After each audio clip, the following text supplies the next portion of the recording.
Good morning and welcome to Free Advice Friday. My name is Carrie Barnum for New Shelves Books, and today we're here to talk about the business of being an author, book marketing, publishing, the whole shebang. We're going to talk about it.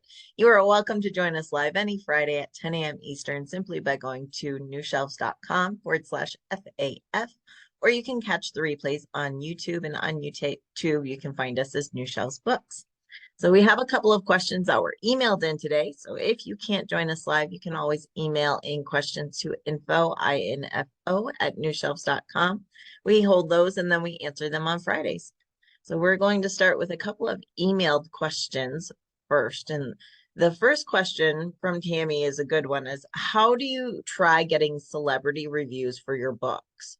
So whether it's a celebrity review, a author endorsement, we know that going and asking people with recognizable names that relate to our book or our genre can be a really great marketing tool. You often see these blurbs on the front cover of books where it'll be, like it'll be the author's name in the title, and then it'll say, best book I've read in years, with like a New York Times bestseller.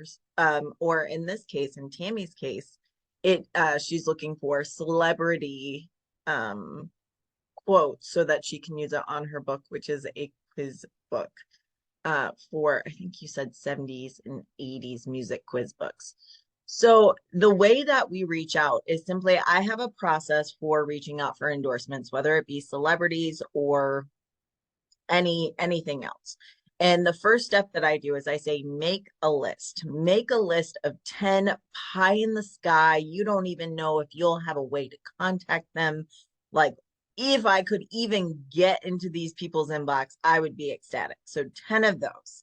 Then make a list of 10 authors, celebrities, whatever it may be, that have recognition or have some authority. So if it's for a book, and let's say it's a book that's, I don't know, it's a book about helping kids cope with things, then maybe this would be a list of like therapists or things that have some recognition or some authority in the field.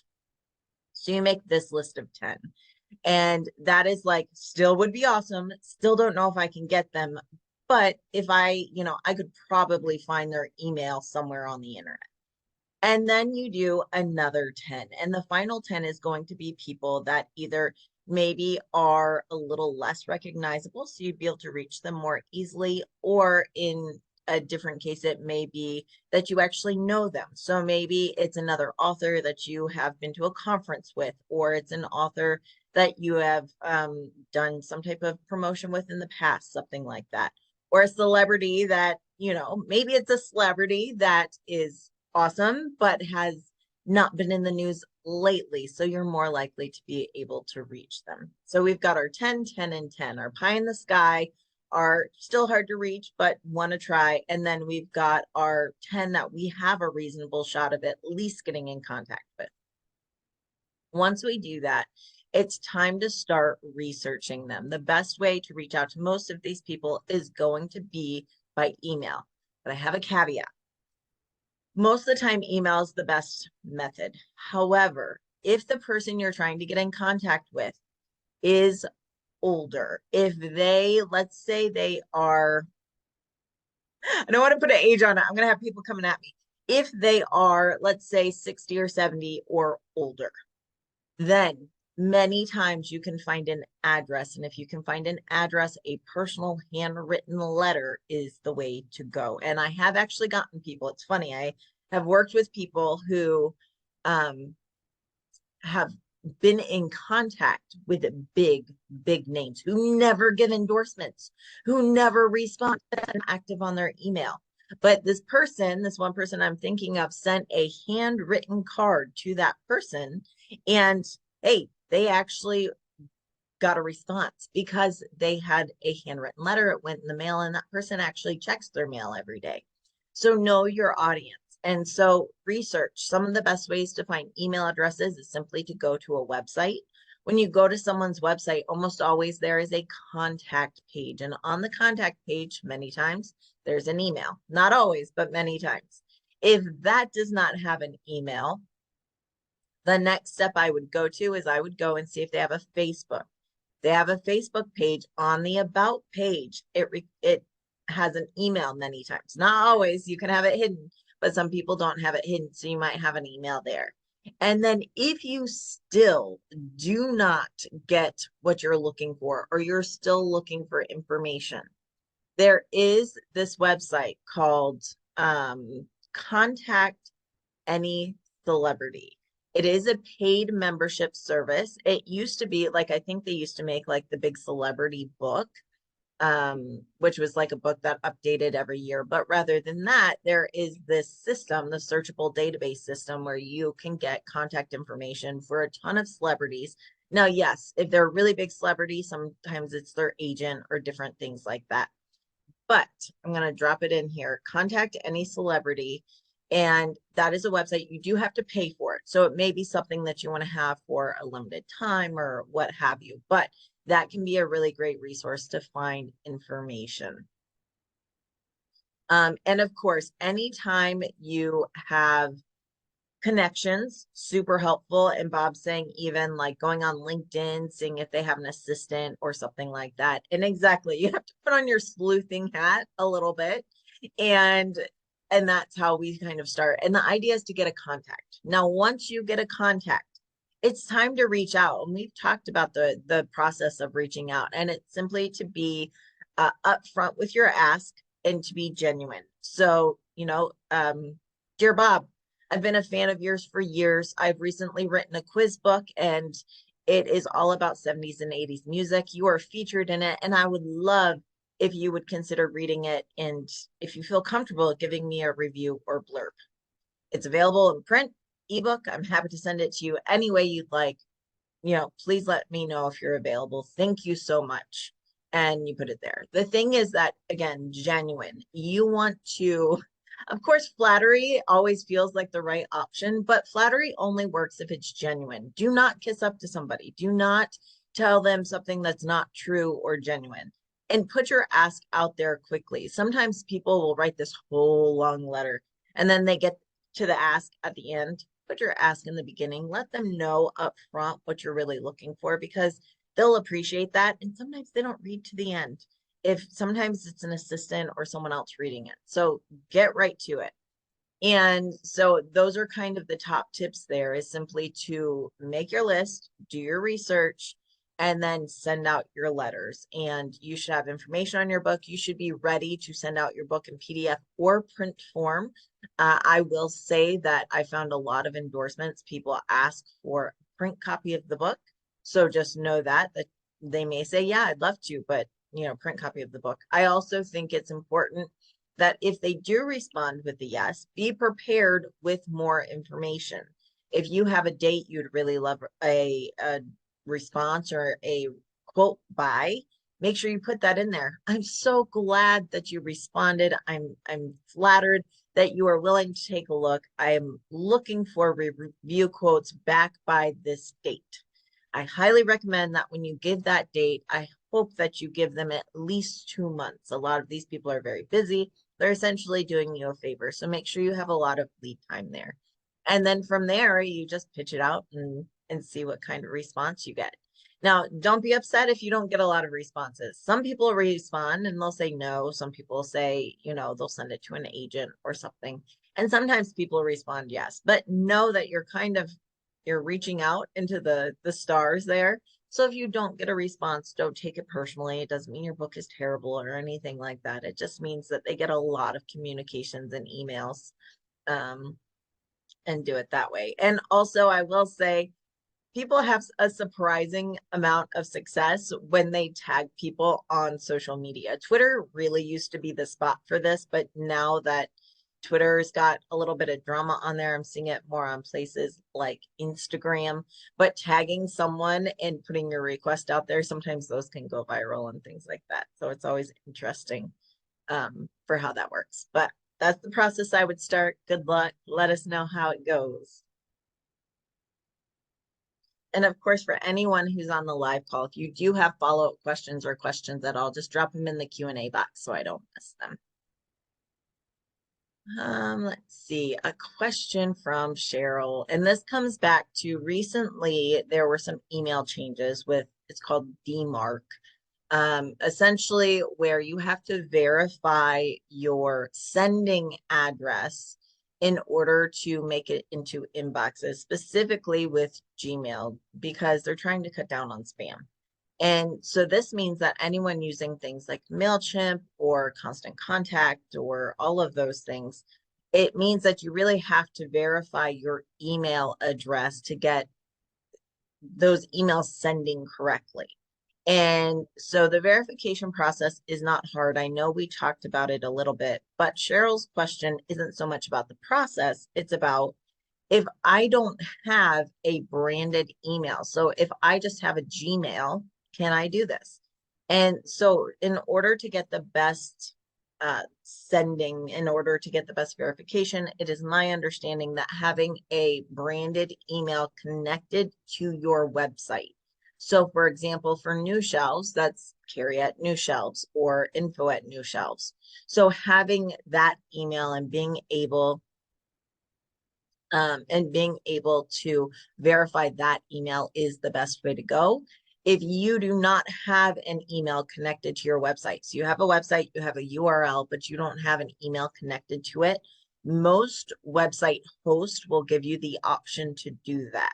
So Squarespace, I think, goes through, you can either do it through your hosting service if you have Squarespace, or you can do it through the Google Workplace. You can create your branded email, which I believe you can then verify.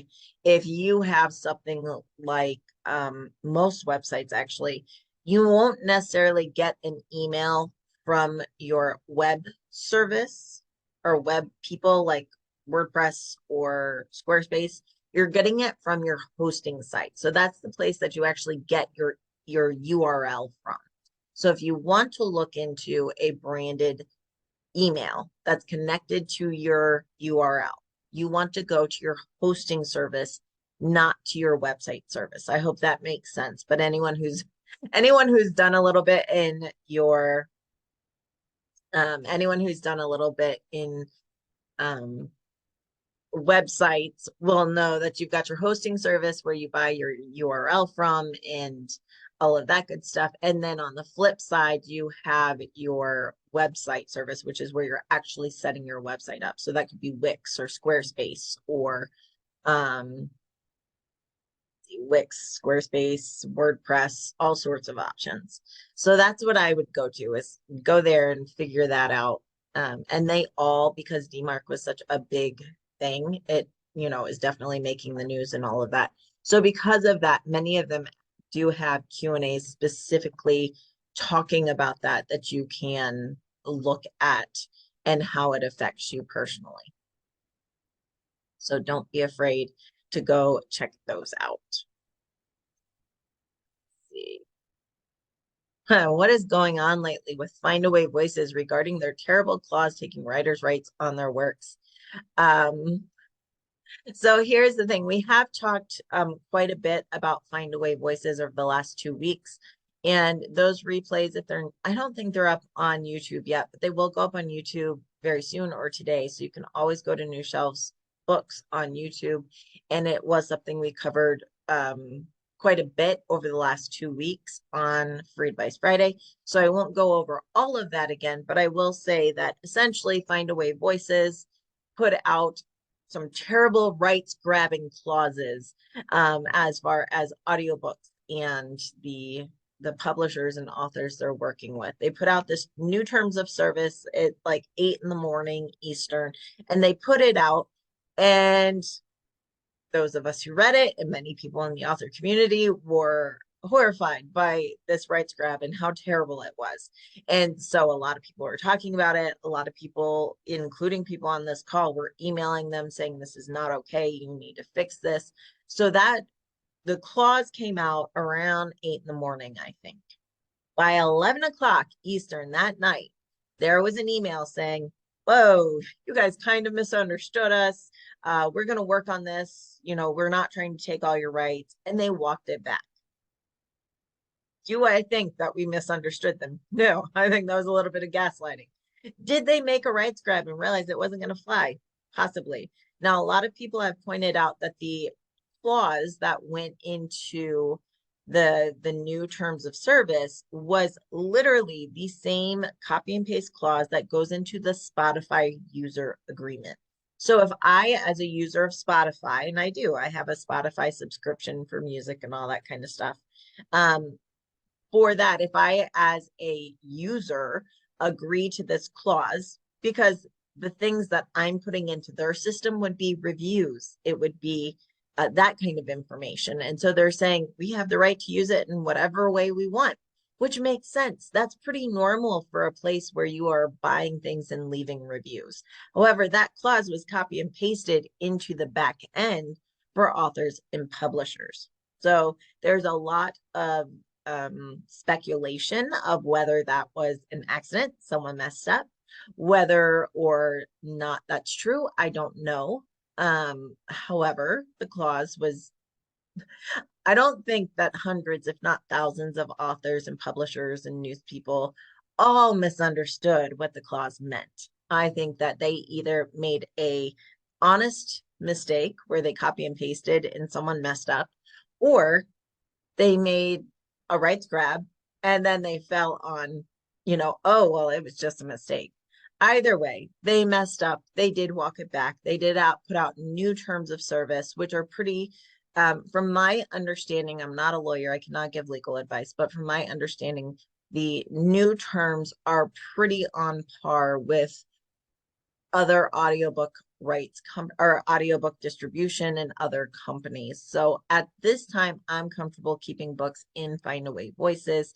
However, I will say this is the second, I think it was last February when they added it was in the news and we had talked about the fact that they were training AI and machine learning on books. It was in their clause. So this is kind of strike two for rights. Now, I will say, I will be watching them in their terms. And I think that's something we have to consider is we have to watch their terms.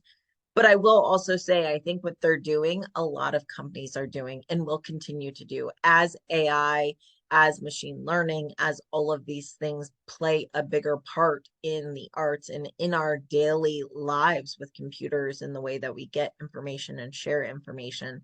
I think that these clauses are going to show up a lot more on many platforms. I don't think it's just Findaway Voices in Spotify, since Spotify owns Findaway Voices. I think a lot of companies are starting to add these things in. And if we're not reading the clauses in the terms of service, then we don't necessarily know. So I don't think this is just Findaway Voices being the only bad guys, the terrible people. I think this is part of changes happening in publishing. Now, I'm not okay with the original terms that they tried to put in there, but I think we're going to see a lot of it. So I think that we need to be smart. I think we need to read our terms of service. I, as always, will try to keep my pulse on changes happening and share them with you through, the blog, through my newsletter, and through Free Advice Friday. But I, again, personally am comfortable leaving books and Findaway Voices at this moment in time. For those who are not, there's always ACX, which gets you into Audible and iTunes. There's Authors Republic, which still allows you to use Findaway Voices, although they have a 7-year. It's really weird. Their contract has a 7-year exclusive term, but then it says you can get out of that with 60 days notice. So I don't know about that. And there's some other options, like Publish Drive is one of those, but you do pay a fee to host your books on Publish Drive, even if you don't make a sale. So lots of considerations there and options. And that's something we will continue to watch and continue to update as we find out more.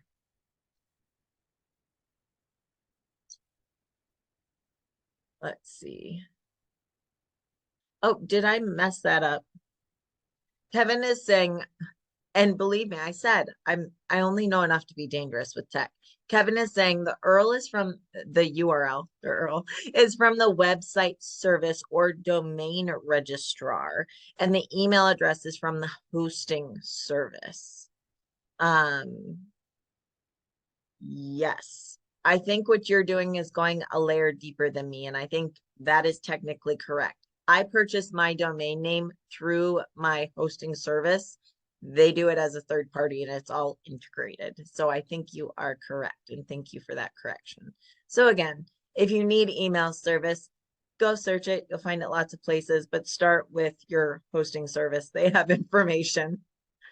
Don't, apparently I'm not your tech person. I still live by the way, plug, unplug. Someone, it's not working. Did you turn it off? Oh, did you turn it back on? Did you smack it? I'm still, did you put your shirt over it and blow into it? That's what we did with Nintendo and it worked. Probably still work with most things. So thank you for that, Kevin. I appreciate it.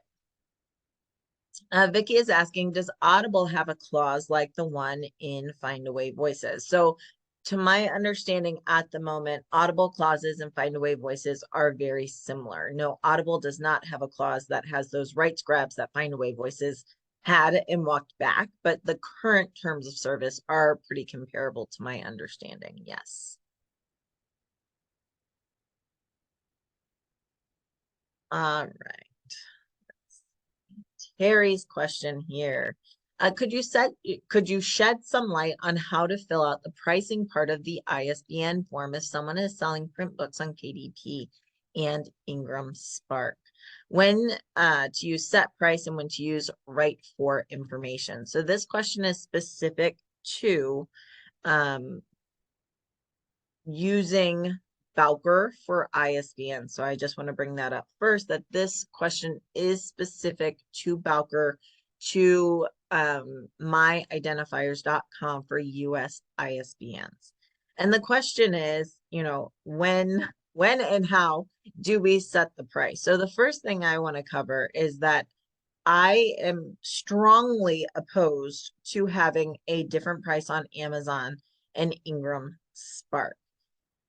When we talk about Amazon and Ingram Spark, I think it's really important that we give set retail pricing. It can be popular in self-publishing and indie communities to have a price on Amazon and then have a higher price on Ingram Spark. Essentially, what's happening is that people will set a higher retail price on Ingram Spark because on Ingram Spark, they want to offer that 55% discount so that retailers get a trade discount. However, what they're essentially doing is a bait and switch. So the problem I have with this is that if you up your prices to give a full trade discount, then you're not actually giving retailers a full trade discount. You're giving them a disadvantage because then you're asking retailers to carry your book in their stores. Meanwhile, you're saying, oh, yeah, it's a full trade discount, but it's not really because you've already got a lower price on Amazon. So if they want to compete with Amazon, then they have to lower their price from what you've set as retail price, which means they're not really getting a full trade discount when they sell a book. They're getting less than that.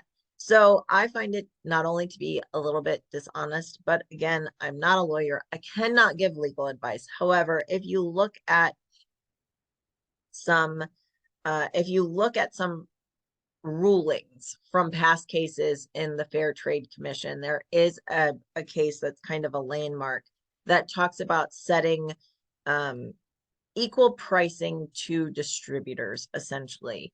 And it talks about giving fair and equal pricing to distributors so that you're not giving one company or monopoly better prices than others. And that's kind of how I think it's there for a reason, because obviously whether it happened in books or not, it happened somewhere. And I really feel strongly that your retail price should be your retail price, whether it's on Amazon or Ingram Spark. And if that means that you charge a little bit higher on Amazon and make more profit off of it, and you charge a little bit lower on Ingram Spark, so you don't make as much on a full trade discount, that's the cost of doing business. That's the cost of publishing. And that's just how the business works. So I am not a fan of doing different pricing. Now, I will say that as far as a full trade discount or that 55% discount, you need that if you hope or intend to pitch retail stores. If you hope or intend to pitch bookstores, retail stores, you want your book carried on shelves. Now, no, books very rarely, unless they go viral, just happen to show up on retail shelves. They'll show up on like barnesandnoble.com, but they don't just happen to show up in the bookstore unless it's going viral, it's getting attention, or you as the author or a publisher or a marketing person on your behalf is pitching a book and asking stores to carry it on their shelves. So if you have no bandwidth, time, or intention of pitching your book for bookstore sales or retail sales, that 55% discount doesn't really matter because you're not going out for those bookstore sales. In that case, on Ingram Spark, set your discount at 40 or 45%. 48% is required to make it into online retailers like Barnes and Noble, but 45%, and that's enough for libraries. That's enough to get into online retailers like barnesandnoble.com, bookshop.org. So if that's the case, then go for it. If, however, you want to pitch bookstores, 55%. It's not really negotiable. I've seen some people set a 53% discount and they get away with it. It ends up giving the retailer or the bookstore a 36% discount on their end instead of a 40%. So it saves you a little bit of money, but honestly, I think that bookstores and retailers are onto that and they don't appreciate it. It's like one of those things like I'm following the rules, but not really. It's like that, like when you tell your kids not to do something and they're like, I'm not, I didn't do that, mom, because they didn't exactly do that. And that's what it's like a little bit. So my personal opinion is either if you intend to pitch retailers and bookstores, go all in with the 55%. And if you don't, if that's not a focus of yours, then it's okay not to give a 55%. Just know that there's no point in pitching retailers and bookstores at that point unless you're going to them directly and asking if they would do a consignment deal. Now, that leads us back to price because, again, I firmly believe that your price should be the same on all sites. If you're going to put your print book up for $20 on Ingram Spark for a retail price, I think it should be $20 on Amazon as a retail price. So in that case, as far as in Bowker setting your price, it's not really an issue. You simply put in the price is $20. Now, if you still intend to do two different prices, which is your prerogative, then there is an option that is called write for info, which means there's no set price listed in Bowker and in the Bowker systems. It means that the book is either free or there's different pricing models out there. And you can certainly do that. That means that there's no price of record.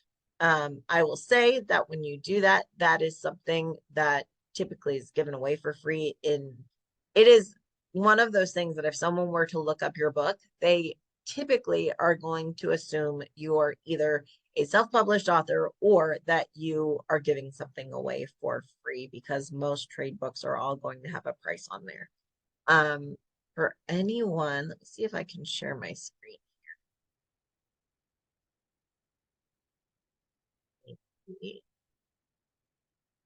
No, not that one. All right.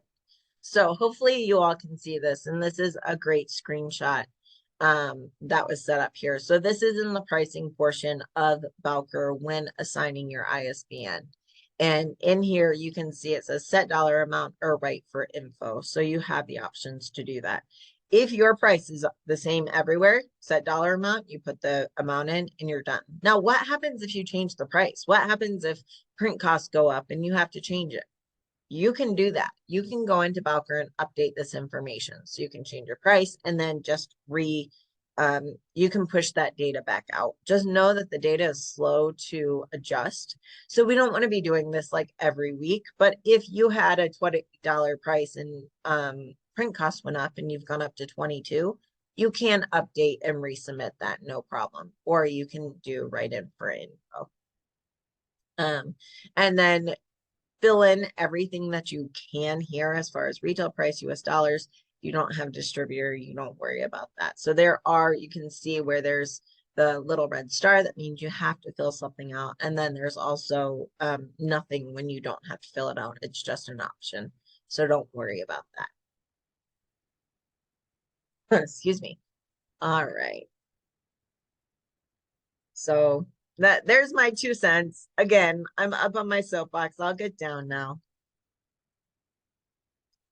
All right, some other things just happening in the publishing industry. And if you do have follow-up questions or more questions, again, just drop them in the Q&A. But some other things going on in the industry that I thought were interesting is we have for several years now, people have been talking about how um, Amazon has had a scam problem with books, where popular books will sometimes um, be duplicated. So when a book is popular on Amazon, what happens sometimes is someone will buy a digital copy or a print copy, and then they will essentially, sometimes it's very often, they will buy a print copy, they will scan that book in page by page, they'll scan it in. And then they will take that book, all the scans, they'll put it together in a PDF, and they will take that book to print. And they will go print copies, sometimes thousands of that copies. They'll replicate the cover. Sometimes they're usually terrible copies. Like it'll be pages that are obviously photocopied, like sideways. Sometimes it's a different cover. Sometimes it is um, a smaller cover, like all sorts of things. And what these scammers do is excuse me. What these scammers do is they then take these print copies of this book that's selling well, and they will put them up on Amazon, not through KDP, but through a seller account. So they will get a legitimate seller account. They will put these books up on KDP, and they will then um, start selling them. They will undercut the actual publisher through KDP, Amazon, whatever it is. And they will undercut and they will sell them cheaply. Sometimes they'll sell these books for like half the price.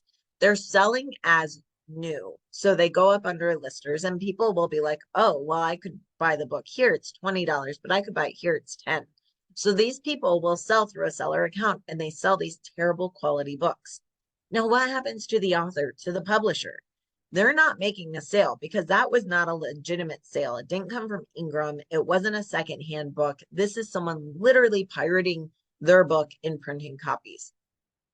So the author and publisher not only don't make money on it, oftentimes you will start to see terrible reviews for their book on Amazon because of quality, because of issues, because it is a pirated scam book. And this has been a process that's been happening on Amazon for like the last 5 years. We hear about it sometimes, not all the time. And I will say this is not happening typically to someone who's got a book up there that's selling maybe a couple hundred copies a year. But for books that are bestsellers that are really selling a lot of copies, it happens more than we would like to acknowledge. And this happened to someone who is in the industry. You may have heard of him, David Goggins. And David Goggins, fantastic information on self-publishing. His YouTube channel is hilarious, and I think he's fantastic. But David Goggins had this happen with his self-published book, Can't Hurt Me. And this book has sold a lot of copies, and David Goggins has recently, according to many sources, has recently put in a lawsuit to sue Amazon over the counterfeit copies. So up until now, it's kind of been one of those things that like, hey, it's an issue, we see it happening, but nothing's really done. It's really hard to get Amazon to take down those scam or counterfeit copies because Amazon's making money off of those sales. And they'll say, it's a book, it's a legitimate seller. So it's really hard to get those taken down sometimes. Well, David Goggins has recently put in a lawsuit for Amazon over these counterfeit copies, essentially saying that these bootleg copies of his book have been distributed through third-party sellers since 2019. It has been reported multiple times. Essentially, he said, hey, I bought multiple copies of my book. I did a test. And of the books that I bought of my own book, 13 of them were bootleg. They were counterfeit. And so now he is saying that he has reported the issue multiple times. His agent has reported multiple times to Amazon. And now they are going to go ahead and they are going to sue Amazon because nothing's being done about it. So it's one of those things that as the side chat is saying, customers often don't know. Like they don't know they're buying a counterfeit copy.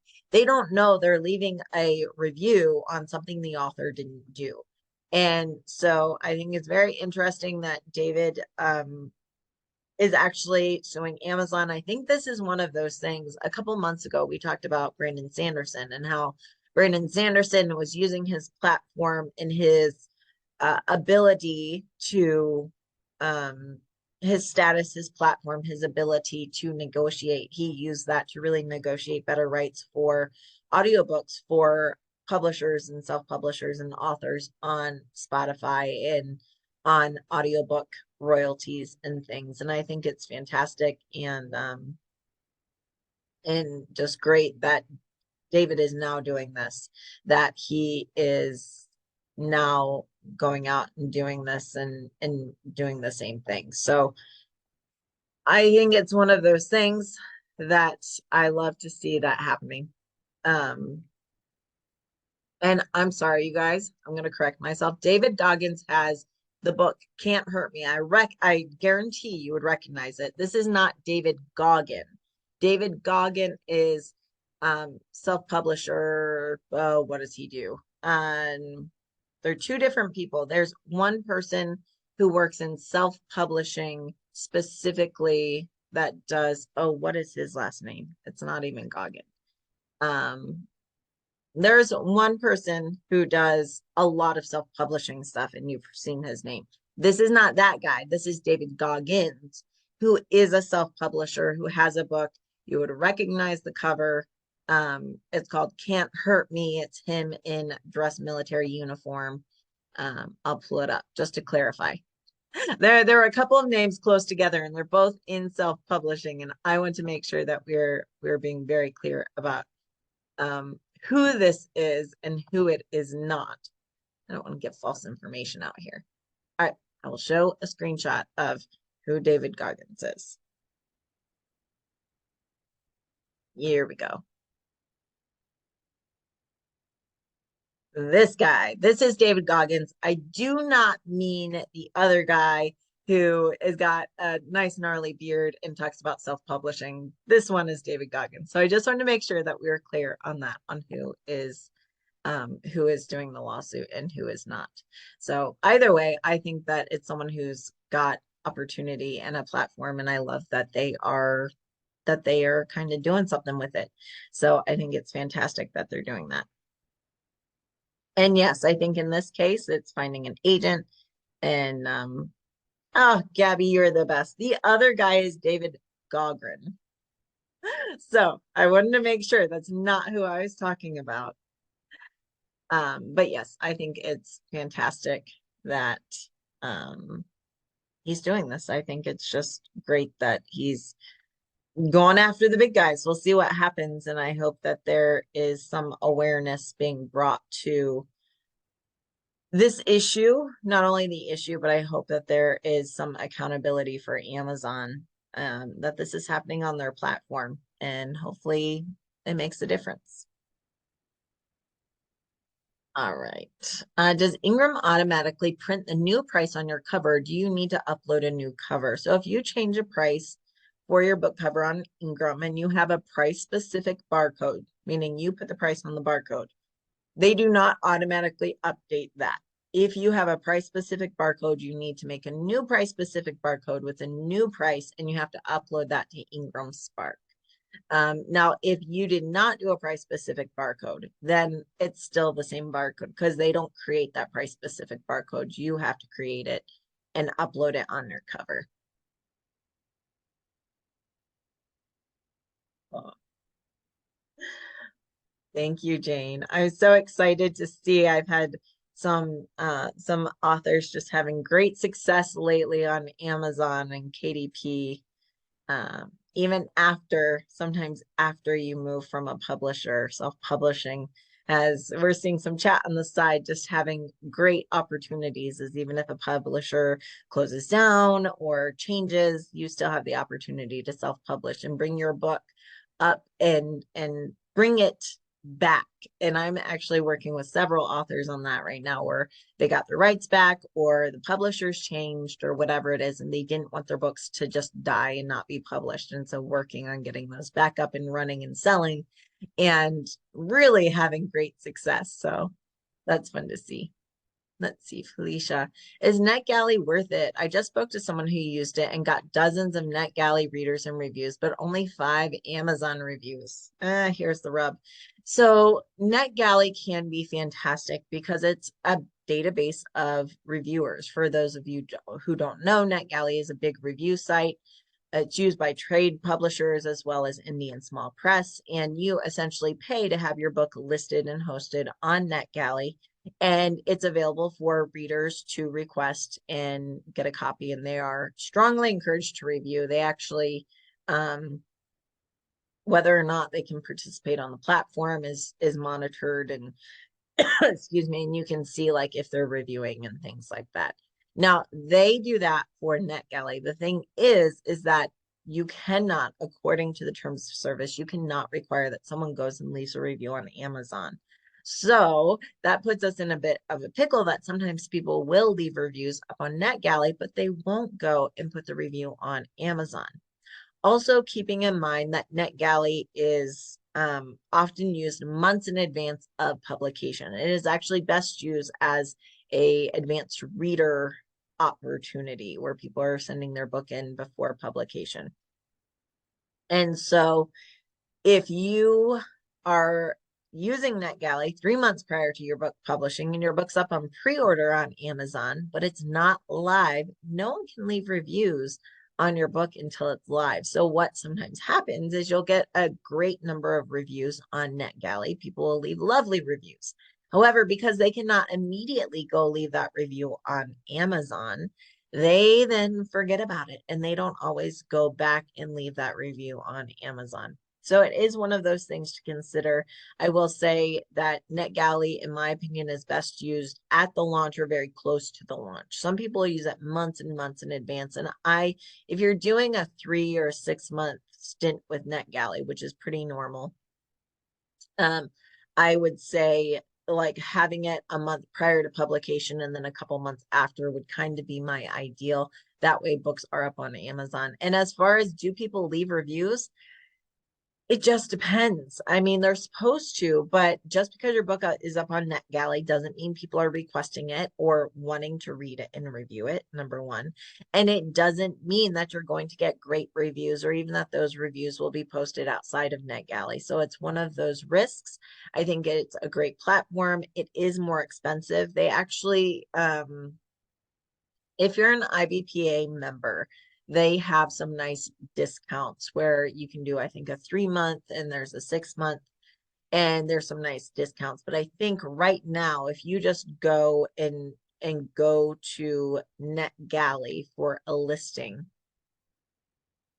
I just took a picture of it the other day because I'm doing a class on reviews next week, and I'm pretty sure that a listing right now is $550.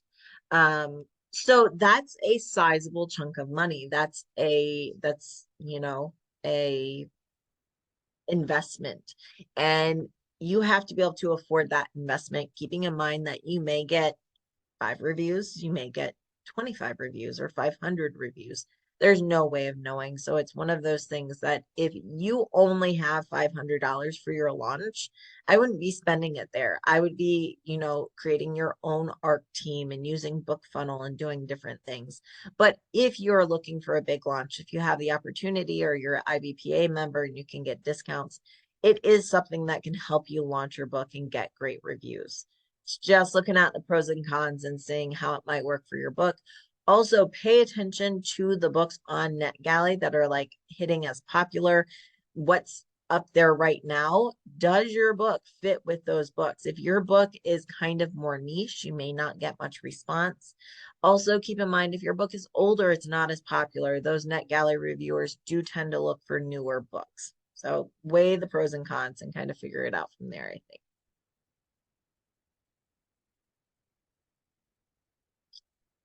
I wasn't saying AVP, I was saying I IBPA. There we go. I had to think about that. IBPA is Independent Book Publishers Association. And it's a fantastic organization. You can find them at ibpa-online.org. And it is a independent Book Publishers Association that supports indie authors and publishers. Fantastic group. They actually have a conference coming up in Colorado in May. If anyone happens to live there. All right. If you have a print book with a set price on the back cover, how do you increase the price? So if you have a price specific barcode, you just go and you can increase the price either on Amazon or on Ingram Spark. You just input the new price. But once you do that, you have to change your price specific barcode to reflect the new price. You have to put it on your cover and then you have to upload your new cover with that new price so that the price you have listed on the website aligns with the price that you have on the back cover of the book. So that's the process. If you'd like to know how to make a free price specific barcode, I do have a video on YouTube, which anyone watching this can just go to New Shelves Books on YouTube and search for book barcode. Just search barcode and you'll find it. It's one of our most popular videos. It's got a couple thousand views, but I will also drop it right in the chat for anyone who's on live with us on Zoom. All right. I think that's our questions for today. Now, next week, I'm really excited. Next week, we have a special guest from PR by the Book who will be here, and we will be talking about specifically, Marika's going to join us, and we're going to talk about specific things that authors can do for themselves for PR, the things that you should have in your back pocket, what kind of marketing materials you should have, the best ways to convert your pitches to actual media exposure. And we'll be talking about some of those opportunities that authors have not only as they launch their book, but prior to launching their book and also after their book launches. So if you have any questions for Marika, if you have PR specific questions, email them in early. It will be first come, first serve with the questions. And I anticipate having a lot. So email them in early, info@newshelves.com. And Marika and I will be here next Friday, 10 a.m. Eastern, to chat about that then.